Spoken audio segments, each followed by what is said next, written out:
دم باش کنفرانس که گلکی گرنگ بگومان ایرو ایکو لدوهو که بریبه دیچه به آمده بونا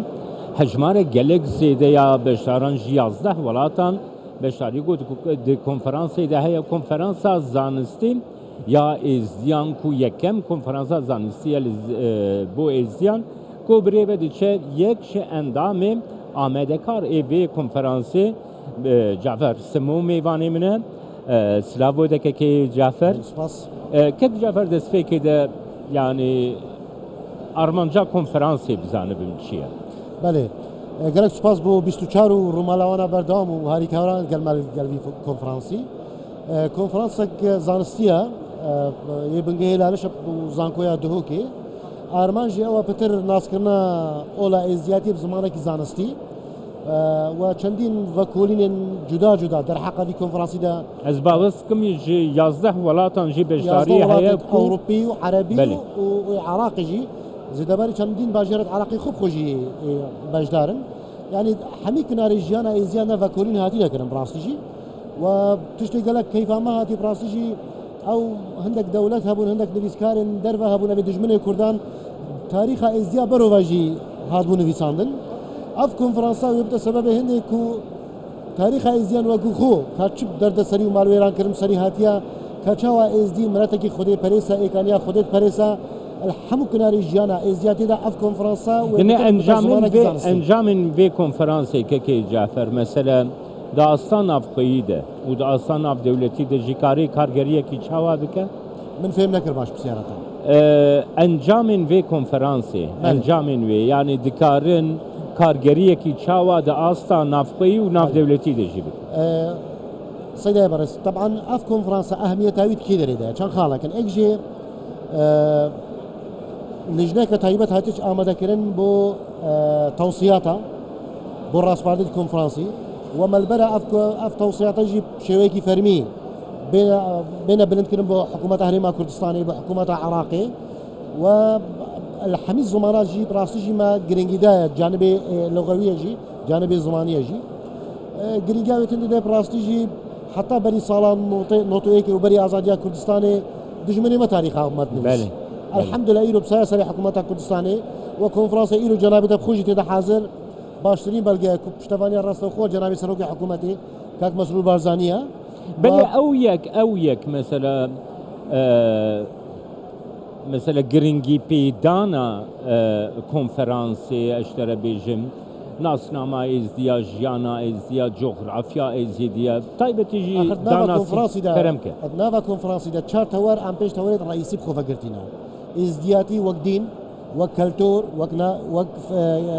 میجو وک جغرافیا اوا توارت سرکینا کو وکولین سروان بابتا هاتینا کرن نافا وکولینان دا حمی کنار جیانا ازدیان وبینا بحث کرن وبزمان جدا جدا وبینا بحث کرن وانا خود الدماهيه كونفرنس جي ما بلان هيا افا كولينا حمود برتوكي كما زندا بينا شاب كرن وان شاء الله ام بكر بحمود زمانتكو او دولتي هاتينا فيري باجدار بين زماني وان بوان ترجمه كاين هر وها جبو رخصني نافنتوي ايغو ما في مرو ومجول دبن ما في جنوسايد دي ومجول دبن بپرسن كولتور جغرافيا ومجول دبن انجامین وی کنفرانسی هندی بگیرین وانا؟ بگمان چونکی انجام وی کنفرانسی پشتی دو روزی دی سه روزی تواول با لجنه کاتی آماده کردن بشویی کی فرمی و حمول لغات اکو بومت گرنگ زیاده باری سلک دیپلماسیش کو گلکی گرنگ بوما قنصلیات سفارات کو انجام وی کنفرانسی بشویی کی فرمی چونکی بتری هزار مروان هو بجداری وی کنفرانسیا لافخو دروی عراقی بتری 1200 مروان هو طوله و بله پشتی بی پانالی سرکی کو پانالی کی گلک سرکی پشتی اینگی هول و بینا دا باشکرن سریع برایس هولا دا باحث هر کسی کی چه جانب ازدیاتی برای مهتمه و بچرت هول دا و گهدار بکت چونکی ما بحث ما تقسیم کرینا ما دابش کرینا و هر لجنه ما هولا کی دانا بهنده نافروکا اوی وکولینه و توصیات اوی وکولینه و اتوان میوانا ام حمیاجی بکنه ایک پاکیج وبشويك رسمي بيشكشي حكومة كردستاني وحكومة عراقي سلك دبلوماسي بتاعي. كي جعفر يعني كونفرنس دبي كم كونفرنس قالوا بردوامية كونفرنس دي وري يانجي وكي في كونفرنسي بخدمين والله جاري هذا فكرك هذا سبيكي بو بله يعني هذا كم جارة براستيج زانكو يا دوكي وبنجي لالش تشتكي وصي يهف بشك طبعا مدفيت الفيري دوري جناب سروكي حكومة ونفسينجاوي بلن نرخين راسيجي او بنا بشتغل اف قوة تنسيق شبت وافا كلين مظن بين انجام دان فيها كم جارة تجربة كباشة بله تجربة كسر كفتي بله واگر تجربة كسر كفتي بو اكيد گنجت ما انج اكاديمي में دهاتي سروان کار بکن و ترک همیشه شرس پیام کی آرستی اکادمیت متکم فرق گنجت متکم تایبت جی بطبیعت ماستر و دکتورایل چل زانکو همو زانکو تری ما کردستانی کرم کنه وی کنفرانسی و راستیا اولا ازدیا و دیرو که ازدیا بچاوت خوب ببینن و بگوه خوب گلی ببین که چند آینه کی آشتی خوازه چند آینه که پیام آشتی وی رهایا بهنده اطروحات خوی دکتورای ات ماسترت انجام چیکم في اكاديميه خونا درجه ديرو کا ازدیاده گلک در سریب سریوانا تکن جینوساید مال ویران کرن فرمان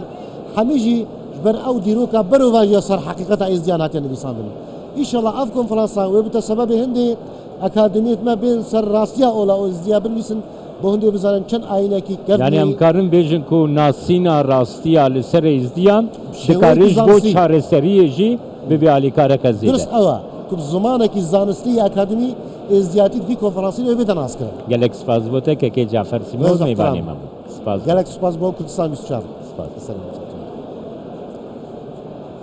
بله هفته بنامه لگل یک کمیته آمده کاریا کنفرانس زانستی آل سر ازدیان جعفر سیم